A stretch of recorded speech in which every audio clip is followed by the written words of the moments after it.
주의 율법을 따라 모든 일을 마치고 갈릴리로 나아가 온 동네 나사렛에 이르니라. 아이가 자라며 강하여지고 지혜가 충만하며 하나님의 은혜가 이 위에 있더라. 아멘. 하나님 아버지, 오늘도 주의 얼굴 배울 소망을 가지고 우리가 찬송하고 예배하게 해주셔서 감사합니다. 주님, 주는 강하여짐도 약하여짐도 변함이 없는데 우리는 강하기도 하고 약하기도 하고 잘나기도 하고 못나기도 합니다. 하나님의 말씀도 온전히 전할 때도 있고 부족할 때가 있고 즐거이 들을 때가 있고 참 듣기 싫을 때가 있고 여러 모양으로 바뀝니다. 적어도 우리가 하나님 앞에 그러나 예배가 헛되었다라는 소리는 듣지 않을 정도로 우리가 이 시간이 아까운 시간이구나 라는 생각이 들지 않을 정도로 하나님이 함께 하셨구나라는 확신을 가질 수 있는 예배가 되게 하시옵고, 오늘도 주시는 말씀에 아주 단순하고 그러나 참 신비로운 주의 은혜가 있게 하여 주시옵소서. 예수님의 이름으로 기도하옵나이다.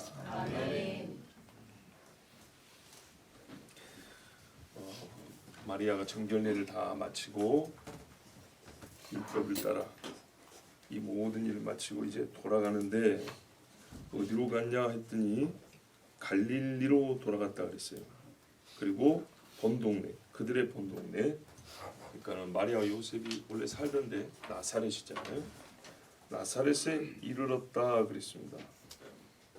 자, 이 39절 말씀에 여러분 이상함을 못 느끼십니까?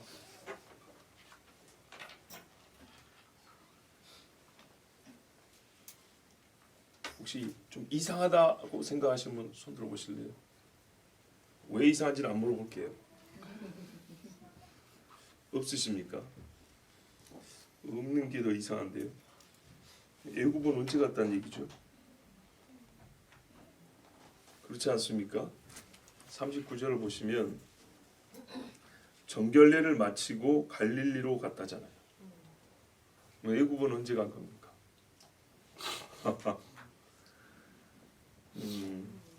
바로 오늘 이 한 절 말씀에서 우리가 좀 고찰 생각하고 살펴보고 확인해 봐야 될 문제가 뭐냐면 바로 이겁니다.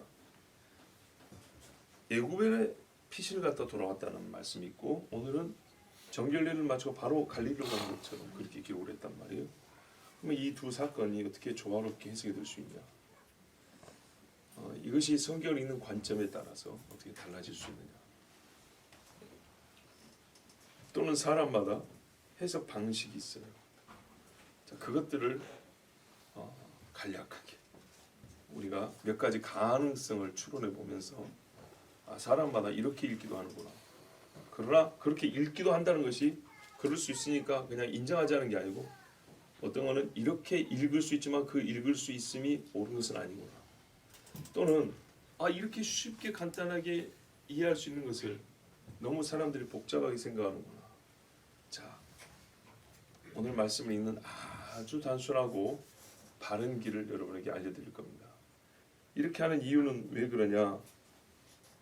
성경은 모순이 없다는 참 진리가 우리에게 믿음으로 있고, 그러나 이와 같은 사건들을 골라가지고 성경을 믿을 수 없다, 자체 안에 모순을 가지고 있다, 사실이 아니라 꾸며 쓴 얘기다 라고 주장하는 사람이 아주 오래전부터 있었기 때문에 우리가 가지고 있는 소망에 관하여 또한 우리 믿는 진리에 대하여 대답할 말을 갖기 위해서라도 이 문제는 오늘 한번 우리가 준비하고 말을 준비하는 시간으로 이 시간을 삼고자 합니다. 자, 첫 번째 이렇게 해석할 수 있어요. 맥락을 보면 분명히 아기를 데리고 와서 정결례를 했단 말이죠. 그러니까 39절 주의 율법을 따라 모든 일을 마치고, 이 말이 그 말이죠. 자, 그런 다음에 갈릴리로 갔다. 갈릴리 나사렛에 애굽으로 갔다는 말씀도 있기 때문에 갔다가 다시 애굽으로 갔다, 이렇게 볼 수 있죠. 자, 나사렛에서 베들레헴 와서 아기 낳고 예루살렘 와서 정결례하고 나사렛 갔다가 큰일 나겠네, 애굽 갔다가 다시 나사렛으로 돌아왔다. 이렇게 보면 되지라고 말할 수 있습니다. 여러분 어떻게 보세요? 그럴 수도 있겠죠. 근데 그럴 수도 있다고 할 때는 항상 그럴 수도 있다는 말은 할 수 있지만 뭐든지 가능성 있는 증거, 근거가 있어야 돼요. 그러면은 왜 애굽으로 가게 됐죠? 헤롯이 어디 있는 애들 죽이라고 그랬는데? 예? 베들레헴이요. 나사렛에 있었으면 내려갈 일 없잖아요. 그죠? 혹시 이 이야기 잘 모르십니까? 예수님 그 갓난아기 때 이야기 잘 모르세요? 자, 혹 모르는 분이 있지만 대다수 알기 때문에 그 이야기까지는 자세히 안 합니다. 분명히 베들레헴에 있는 애들을 죽이라고 했다고요. 그럼 지금 나사렛 가 있으면 베들레헴은 예루살렘 좀 밑에 있고요. 나사렛은 저 위쪽 끝에 있단 말이죠. 근데 거기서 도망을 갈 이유가 없죠. 자, 두 번째는 이렇게 볼 수도 있죠. 이거 피신 갔다 올라오는 길에 있었던 일이다. 자, 베들레헴에서 아기를 죽이라고 하니까 애굽으로 피신 갔다가 다시 돌아올 때 예루살렘 들려가지고 정결례를 하고 나사렛으로 올라왔다. 그렇게 볼 수도 있지만 이것도 되는 이야기냐? 된다고 생각하세요? 아니죠, 여러분. 정결례는 날이 정해져 있어요. 예. 아무 때나 가서 하는 게 아니에요. 그렇기 때문에 날수가 안 맞고요. 또 하나, 시몬이 아기를 안았다고 돼 있어요. 아기, 그렇죠? 예. 그러니까 이 아기 그리고 시몬의 사건과 안나의 사건이 떨어져 있냐면 아니죠. 마침 그때 같은 날이에요. 그렇기 때문에 아기인 예수님을 애굽에 가가지고 거기 데리고 와서 올라오는 길에 그때는 예수님이 벌써 몇 살 먹었을 텐데 그러니까는 역시 시기적으로 또 안 맞아요. 그러면 누가가 예수님 애굽 간 이야기를 몰랐나 보다. 몰라서 못 썼나 보다. 그럴 수도 있죠. 그럴 수도 있지만 또 그게 가능한지는 확인을 해봐야 되겠죠. 누가가 맨 처음에 뭐라냐면 1장에 자세히 미루어 살핀 나도 그랬어요. 애굽으로 간 사건은 큰 사건입니다. 이 정결례 있었던 이야기를 이렇게 자세하게 기록했는데 애굽에 내려간 사건이 얼마나 크고 대단한 사건인데 그거를 모르겠어요. 그리고 예수님 어린 시절을 분명히 조사해 봤다는데 물어봤을 때 사람들이 그 이야기를 안 해줬다. 혹 마리아가 그 이야기를 안 해줬다. 이거는 오히려 그렇게 생각하는 것이 더 어렵죠.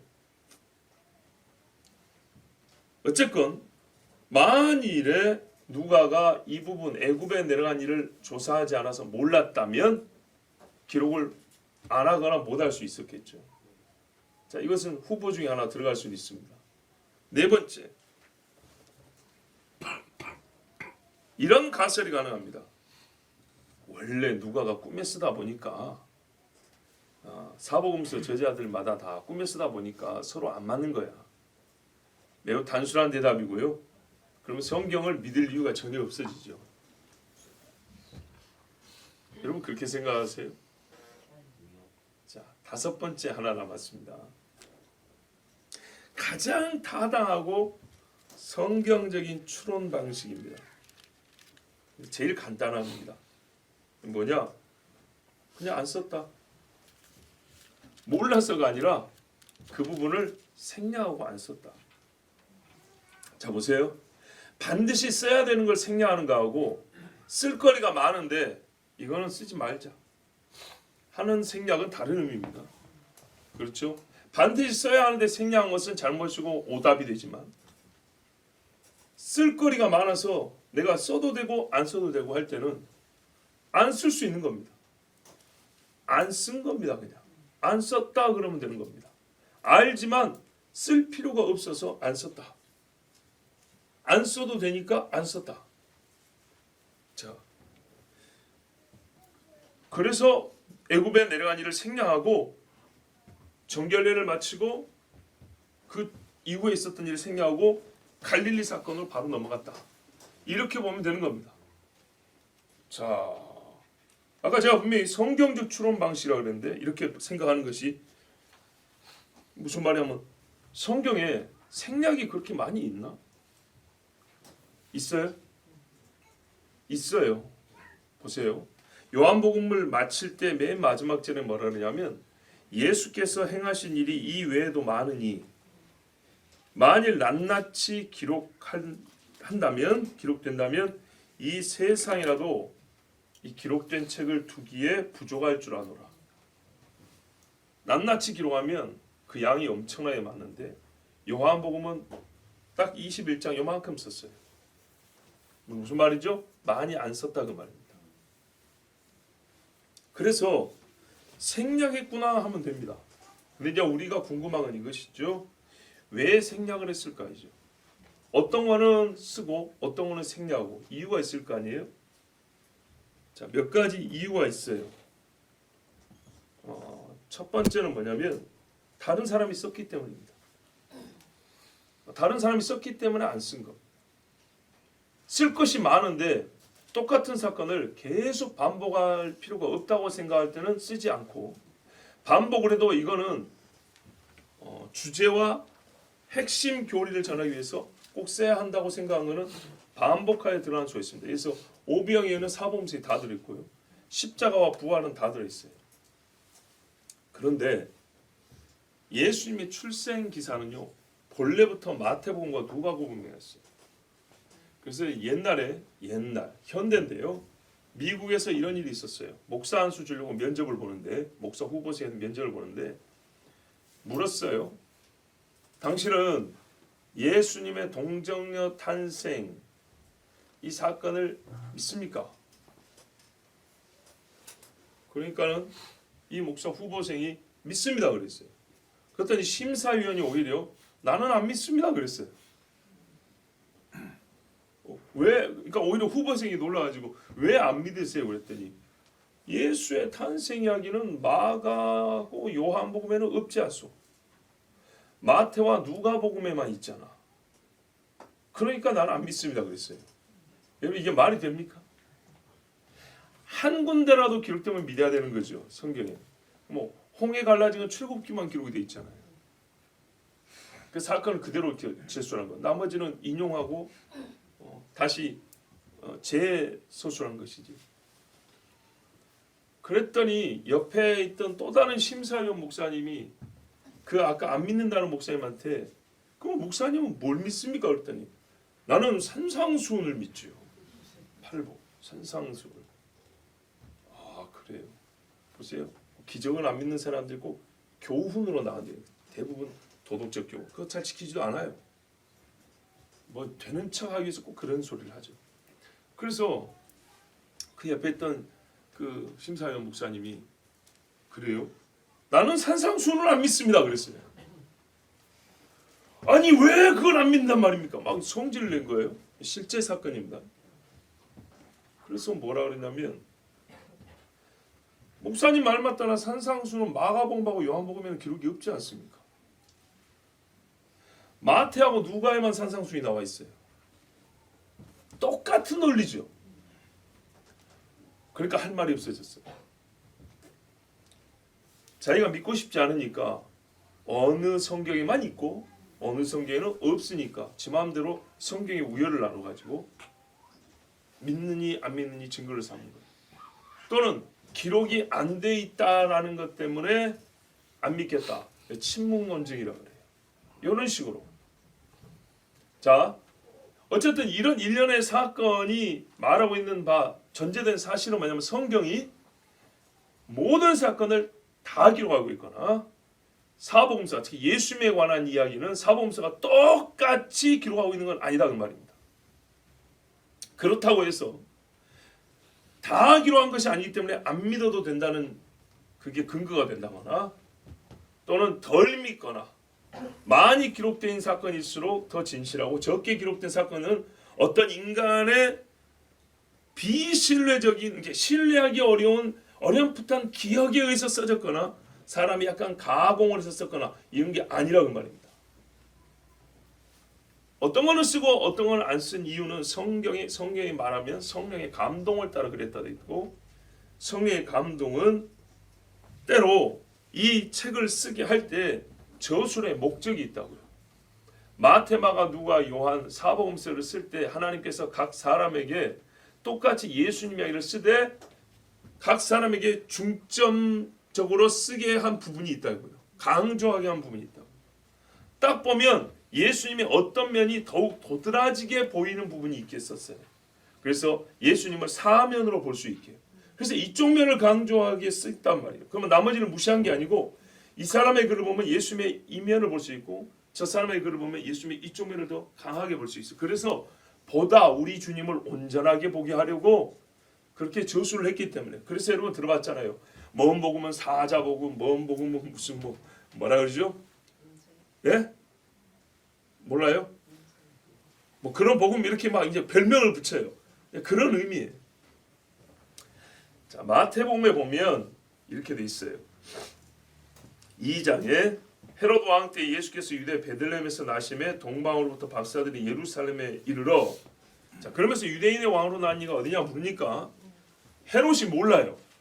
그래서 율법을 잘 아는 선생님들을 불렀어요. 너희 좀 얘기 말했더니 선지서를 쫙 펴서 읽으면서 유대 베들레헴이오니이다 이렇게 가르쳐 있어요. 그러니까 성경이 뭐라고 되냐면 베들레헴으로 보내며 그랬어요. 동방의 손 박사들을 베들레헴으로 보내며 그 동네에 어느 집인지 모르잖아요. 찾으면 나한테도 얘기해달라 그랬어요. 그랬더니 따라오던 별이 그 집 있는 위에서 딱 머물렀다 돼 있어요. 여러분 하늘에 저 많은 별이 땅에 어디에 위인지 아시겠어요? 그러나 고대부터 그 측정 방법이 있습니다. 수직으로 딱 내리꽂아서 어디 위에 정중앙 위에 있는지 아는 방법이 있어요. 자, 그래서 이 별이 머문 자리를 보니까 이 집이구나 해서 그 집에 들어갔다 했어요. 마구간이 아니고 집에. 그러니까 출생 후 시간이 좀 지난 거죠. 그런데 여전히 어디에 여기는 베들레헴에 베들레헴. 천사가 나타나서 야 오던 길로 가지 말고 다른 길로 가 그랬어요. 그래서 동방의 박사들이 갔어요. 그 떠난 후에 주의 사자가 요셉에게 현몽하여 이르되 헤롯이 너희를 죽이려 하니까 아기와 어미를 데리고 애굽으로 가라 그랬어요. 자, 그러면 어디서 갔죠? 베들레헴에서 바로 애굽으로 간 거예요. 그 다음에 또 애굽에서 살던 중에 아기의 목숨을 찾던 자가 죽었으니 돌아가라 했어요. 돌아가려고 했다 보니까 그 죽은 헤롯의 아들 헤롯이 있단 말이에요. 겁이 나니까 헤롯이 아켈라오. 이 아켈라오가 있어서 겁이 나니까 그러면 저 위로 가라 갈릴리로 가서 해서 2장 23절 끝절이죠. 나사렛이란 동네에 가서 사하니 이는 선지자로 하신 말씀에 나사렛 사람이라 칭하리라 하심을 이루려 함이로라 그랬어요. 자, 마태가 보세요. 애굽에 피신 갔다 온 일의 전말을 한 장으로 기록을 해놨어요. 이렇게 자세히 기록을 했는데 누가가 이 일을 반복하여 기록하지 않아도 충분히 다 알 수 있게 해놨어요. 그렇죠? 그렇기 때문에 누가복음에서 이 일을 기록하지 않았다 해서 문제될 게 없습니다. 또 한편으로는요. 마태도 생략을 하고 있잖아요. 마태는 예수님의 할례 받은 것 정결례 행하고 가서 시몬과 안 남았는 거 얘기 안 했잖아요. 이해되시죠? 네. 사복음서가 누가만이 아니라 이 사람은 이쪽 글을 안 쓰고 저 사람은 저쪽 글을 안 쓰고 그러니까 생략 자체를 이상히 여길 것은 아니라는 말입니다. 자, 그러면 생략할 수 있는 건데 왜 여기서 생략을 했을까? 첫 번째, 마태가 이미 자세하게 기록을 해놨기 때문에 마태가 먼저 썼단 말이에요. 그 다음에 율법에 따른 정결례를 치렀어요. 그죠? 잘 보세요. 누가는요 애굽의 피신 사건을 빼면 어떻게 연결했냐면 하나님의 성령의 감동으로 천사의 지시를 받아서 그리고 어떻게 해요? 하나님이 명하신 땅에 가서 말씀대로 일이 척척척척 진행이 돼요. 수태, 출산, 정결례, 성장, 사역. 매우 빠른 속도로 중간에 피신간 얘기를 빼면 예수 하나님의 아들이 이 땅에 오기 시작한 데서부터 사역을 시작한 데까지 그냥 물 흐르듯이 쑥 갈 수가 있어요. 그래서 누가의 저술 목적이 어디에 있는가를 우리가 보다 더 확실하게 알 수 있는 거죠. 그러니까 이렇게 쓴 거예요. 그러니까는 정결례를 율법에 따라 치렀고 성년식 조금 뒤에 오면 12세가 되면 예루살렘 같은 이야기 나오죠. 율법에 따라 이렇게 자란 겁니다. 율법을 지키고 율법 아래서 자라고 그러면서도 하나님의 은혜로 이렇게 쑥쑥 자라가지고 어떻게 해요? 선지자의 말대로 성취되어가는 하나님의 아들이 이 땅에 오심으로부터 사역의 시작까지 아주 빠른 속도로 그 말씀의 성취를 저술하려고 했다면 굳이 애굽으로 피신한 이야기를 쓰지 않아도 되었다는 겁니다. 또 거기다가 그 중요한 사건이 한편의 예언의 성취인데 마태가 이미 자세히 기록해 냈기 때문에 두 번 쓸 일은 없어서 생략했구나 이렇게 생각하면 아무 문제가 안 됩니다. 자, 이제 이렇게 해서 예수님이 출생하고 나사렛까지 간 그 과정을 우리가 이제 순서대로 정리가 가능하게 됐습니다. 나사렛에서 수태가 됐어요. 성령으로 말미암아. 그리고 유대 땅 엘리사벳 집에 가서 3개월 정도 머물러 있다가 다시 나사렛 집으로 왔어요. 그리고 출산이 임박해서 베들레헴으로 호적 등록하러 갔어요. 거기서 애를 낳았어요. 그리고 할례하고 또 여인의 정결례를 치를 날이 돼서 예루살렘 올라갔어요. 그 예루살렘에서 다시 어디로? 베들레헴으로 간 거예요. 오, 호적하는데 시간이 그렇게 많이 걸린가요? 그래요. 우리나라의 이 전산 시스템이라든지 행정 능력을 생각하면 안 됩니다. 일일이 족보 확인하고 또 사람들이 많이 모여 있었죠. 예, 확인하고 이름 적고 세금 계산하고 이게 시간이 많이 걸리는 이야기입니다.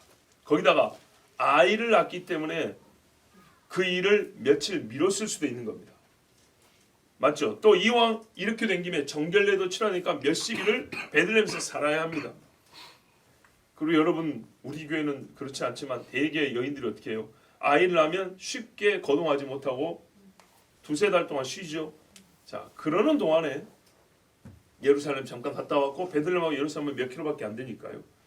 베들레헴에서 쉬면서 호적하고 또는 아기를 조금 더 돌보고 있는 찰나에 이제 마구가 아니라 집으로 들어왔어요. 그때 동방에서 박사들이 온 겁니다. 그래서 집에 들어가 아기께 경배하고 선물을 줬죠. 황금과 유향과 몰약을 줬어요. 만약에 이 사람들이 일찍 왔다면은 비둘기가 아니라 분명히 양이나 염소를 바쳤을 거라 그랬어요.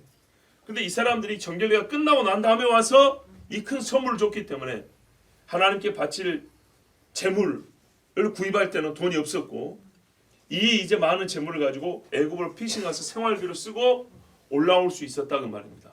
그렇게 해서 올라오는 길에 천사가 말하기를 그러면 나사렛으로 가라. 유대 사람이니까 이왕 온 김에 그냥 나사렛 떠나서 유대 땅에서 살까 그랬는데 아이고 아켈라고 그 못된 왕이 있었다 하니까 그러면 나사렛으로 올라가라. 그리고 성경에 나사렛 사람이라 일컬음을 받으라 했으니 그 예언의 성취다 하고 이제 그 말씀을 따라서 나사렛으로 올라갔던 겁니다. 자, 순서요. 나사렛, 베들레헴, 예루살렘, 베들레헴, 애굽, 나사렛. 자, 이렇게 됐습니다. 나사렛에 가서 무슨 일이 있었냐? 40절 보세요. 자라났어요. 누가 자랐습니까? 아기가 자랐죠. 예, 예수님 아기입니다. 자, 애굽에 가서 그렇게 오래 산 거 아닙니다. 몇 년 살았습니다. 자랐다 그랬어요. 근데 우리는 여기 보면 그 아기라 그래가지고 좀 느낌이 그래요. 우리 보통 아기는 영어로 베이비라 그러잖아요. 근데 옛날부터 이 아기는 차일드라 했어요. 어린이. 예, 이제 몇 살 먹고 커서 왔어요. 어린이 아이예요. 아기가 아니고 아이입니다. 어린이. 근데 자랐다. 뭐가 자랐다는 얘기죠? 키가 자랐어요. 52절에 보면 지혜와 키가 자랐다 그러죠. 여기 자랐다는 것은 육체의 성장을 말합니다. 육체의 성장. 히브리서 2장 17절에 그러므로 그가 범사의 형제들과 같이 되심이 마땅하도다 그랬죠. 형제들 같이 되심. 똑같이 육체를 입어서 예수님의 육체가 자랐어요. 모든 사람과 같이 사람의 연약함이 온전해지는 성장을 경험했어요. 사람으로서 성장했다는 얘기입니다. 사람으로서 먹고 자고 키 크고 이렇게 자랐어요. 그런데요, 그 육이 자라면 사람은 육이 자라면서 육체로 할 수 있는 일이 많아지면서 꼭 죄를 더하게 돼 있어요. 예수님은 죄 없이 육체의 성장을 이룬 유일한 사람이었어요. 강하여지고, 이 강하여지고는 우리 번역은 정말 빈약하게 그지없게 해놨어요. 무슨 말이냐면 그가 자라며 강하여지고 무슨 말로 여러분 들리세요? 그걸 힘이 세졌다는 얘기죠. 뼈대가 굵어지고 뭐 이렇게 놀리죠. 틀린 말이에요. 틀린 말. 이 강하여지고를 좀 그래. 그리고 다시 성경을 봤어요. 그러니까는 waxed strong 그랬어요. waxed. 뭐냐면 wax가 옛날 고대 영어인데, 고어 영어인데 증가하다 그 말이에요. strong. 이게 더 강해짐이 증가했다. 그래서 꽉 찼다 그 말이에요. 강함이 충만해졌다 이 말이에요. 근데 뭐냐면 in spirit 그랬어요. 영 안에서. 그러니까 여기 강해지고는 뭐냐면요, 영의 성장을 얘기하는 거예요. 영의 성장. 앞에 자라고는 육체의 성장이고 강해지고는 영의 성장을 말하는 거예요. 우리가 영의 성장을 말할 때는 이건 키가 크는 사이즈 문제가 아니잖아요.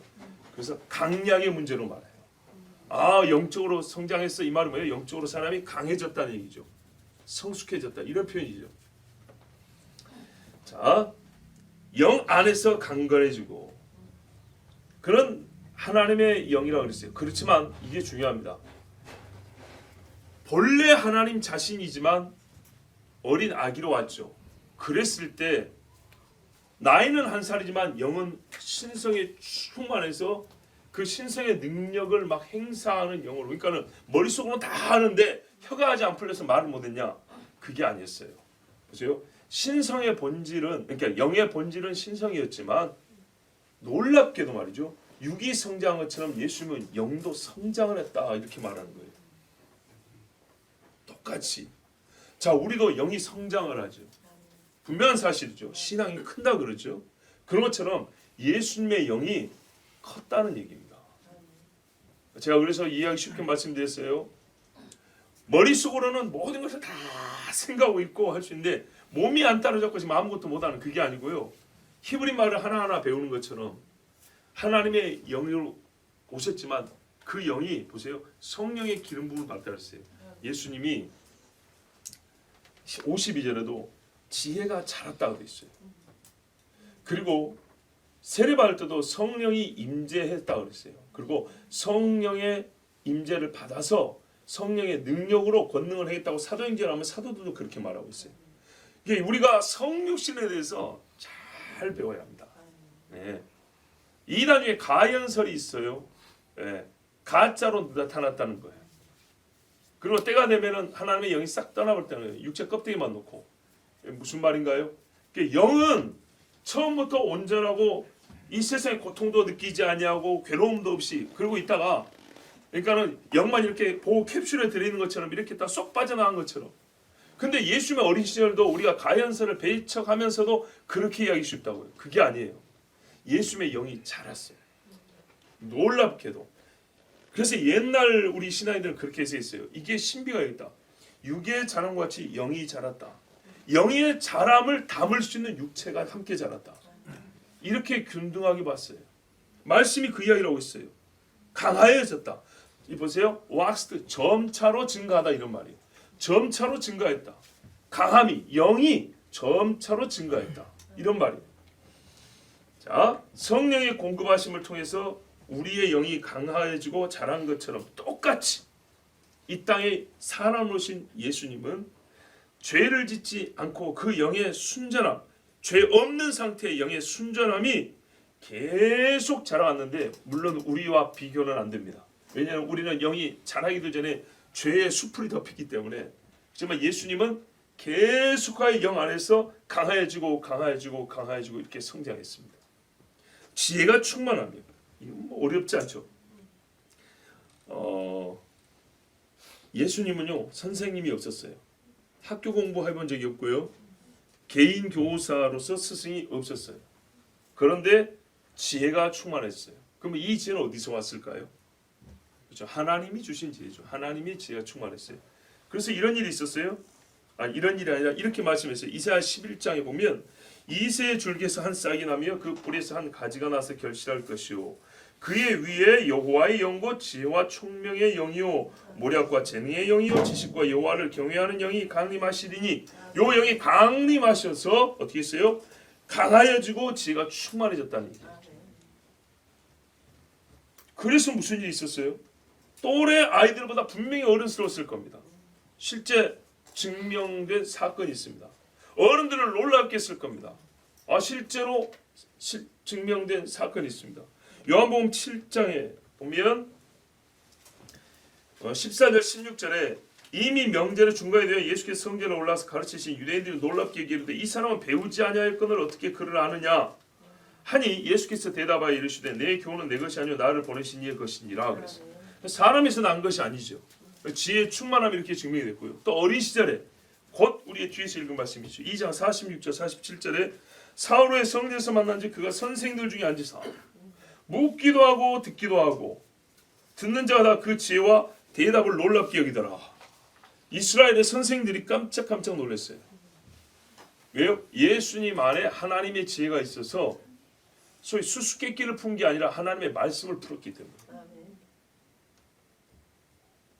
이렇게 해서 예수님은 하나님의 영 안에서 살아갔어요. 40절 맨 끝 보세요. 하나님의 은혜가 그의 위에 있더라. 예. 이 전체를 말하는 말이기도 하고 또 별도로 하나님의 돌보심이 공급하심이 항상 그 위에 임하여 있었다 이런 말입니다. 자, 단회적으로 임시적으로 어떤 사건에만 국한하여 하나님의 영이 있었던 게 아니라 하나님의 은혜를 항상 받고 있었다는 얘기입니다. 항상 하나님의 은혜가 예수님에게 부어진 시간과 예수님의 지상의 삶의 시간이 일치합니다. 그러니까는 주의 성령이 너를 덮으시니 마리아를 덮었죠. 그때로부터 예수님이 십자가 죽으시고 부활할 때까지 그 이 땅에서의 삶의 시간 동안 성령은 하나님의 영은 항상 충만히 예수 위에 임하여 계셨습니다. 이 말은요. 예수님의 삶에서 은혜 외적 사건이 존재하지 않는다. 은혜 밖의 일은 있지 아니하다. 우리는 은혜를 받고 산다 하면서도 스스로 은혜 밖의 일을 저지르고 들어올 때가 많잖아요. 마치 은혜는 정적으로 있고 내가 여기 있다가 나갔다가 은혜의 문 열고 다시 들어가는 이런 개념이 아니고 은혜는 동적입니다. 우리와 함께 있고 항상 같이 움직입니다. 예수님은 그렇게 살았어요. 근데 마치 우리는 은혜가 여기 있고 방문 열고 들어가듯이 이렇게 들락날락하는 그런 삶이지만 예수님은 그러지 아니하고 은혜와 항상 머리 위에 있는 은혜와 함께 살았어요. 그래서 죄가 있지 않았어요. 예수에는 빛들의 아버지로부터 오는 빛의 은혜가 있었고 그러므로 항상 이 빛이 있었기 때문에 어둠에 속한 일을 해본 적이 없고 하지도 않으셨어요. 자, 그리고 우리가 성경에 다른 표현을 쓴다면 우리는 은혜밖에 어떤 일이냐면 가라지가 와서 뿌려져요. 근데 예수님의 영에는 가라지가 뿌려진 적이 없어요.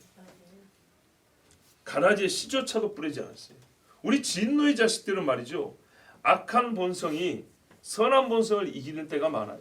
바울도 그래서 고통스러워했지 않습니까?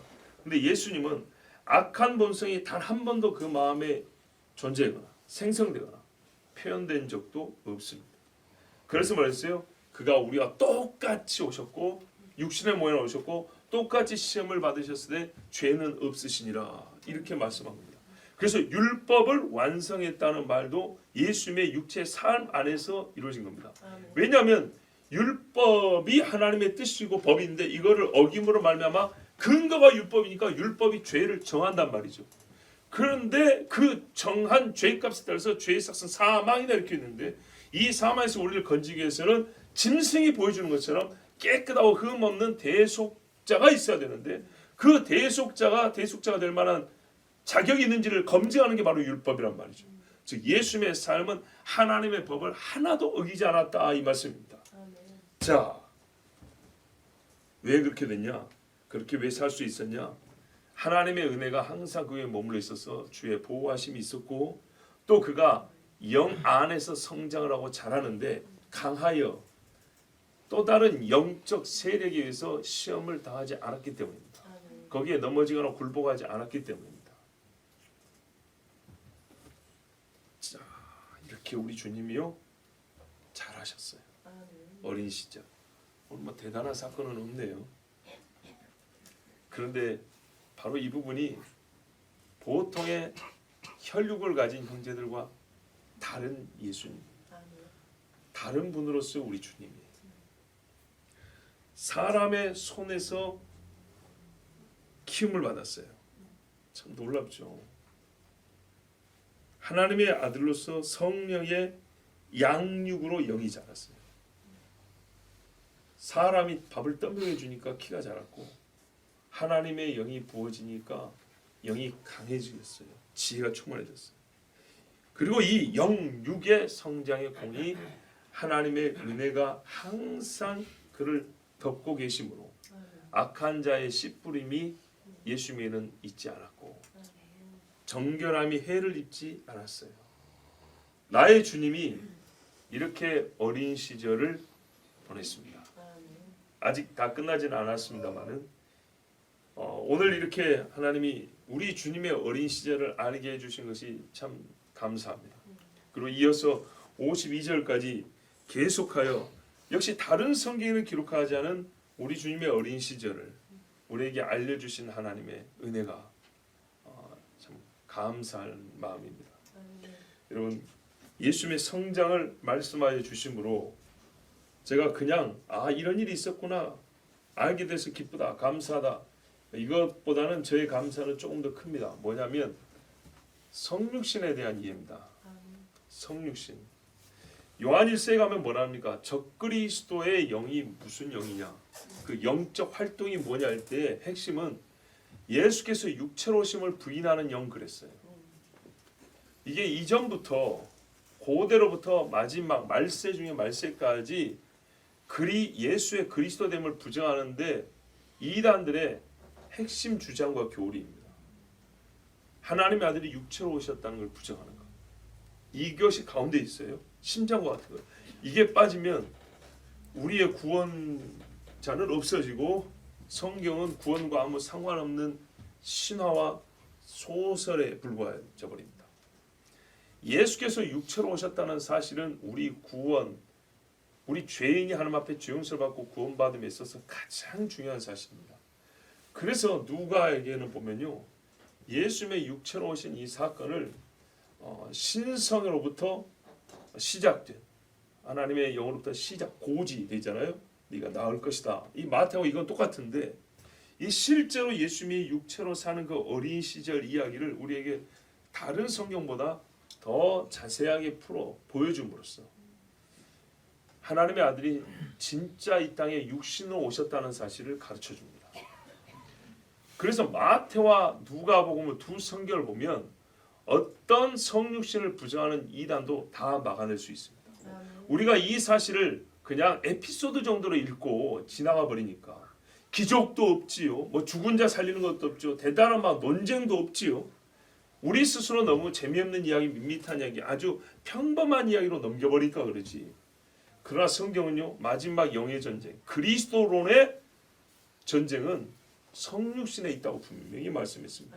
그러므로 하나님께서 우리에게 예수님의 어린 시절 육체로 오셔서 성장하는 이야기를 성육신의 교리를 생동하는 성육신의 사실, 역사로 진리를 가르쳐 주심에 우리는 감사하고 이 말씀 하나하나를 잘 들으시고 누가 예수님의 이 땅에 육체로 오심을 부인할 때 아니다 하고 마태복음과 누가복음을 펼쳐 읽혀 주십시오. 아멘. 절대로 성육신의 이 진리를 떠나지 마시고 잘 믿으시고 주님 오실 때 너의 믿음이 참되다 칭찬 듣기를 바랍니다.